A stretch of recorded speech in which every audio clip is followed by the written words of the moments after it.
नाज़रीन, Pakistan peoples party के chairman Bilawal Bhutto Zardari Karachi में गैस लीकेज सबब धमाके इमारत किरण के नतीजे में क़ीमती इंसानी जानियूं ज़ाया थियण ते अफ़सोस जो इज़हार किया है। PP chairman Bilawal Bhutto Zardari soldier बाज़ार वाक़े में फ़ौत थी वियलनि जे वारसनि सां ताज़ियत जो इज़हार कंदे वज़ीर आला सिंध के वाक़े जा सबब मालूम करण लाइ फ़ौरी जांच जी हिदायत करे छॾी आहे। बिलावल भुट्टो ज़रदारी तरफ़ां वॾे वज़ीर सैयद मुराद अली शाह खे ज़ख़्मियुनि खे बेहतर तिबी सहूलियतूं फ़राहम करण जी भी हिदायत कई वई आहे।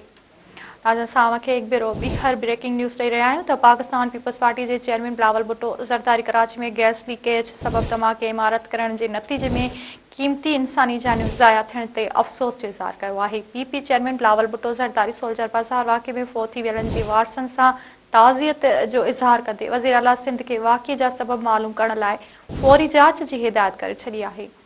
बिलावल भुट्टो ज़रदारी तरफ़ां वॾे वज़ीर सैयद मुराद अली शाह खे ज़ख़्मियुनि खे बेहतर तिबी सहूलियतूं फ़राहम करण जी भी हिदायत कई वई आहे।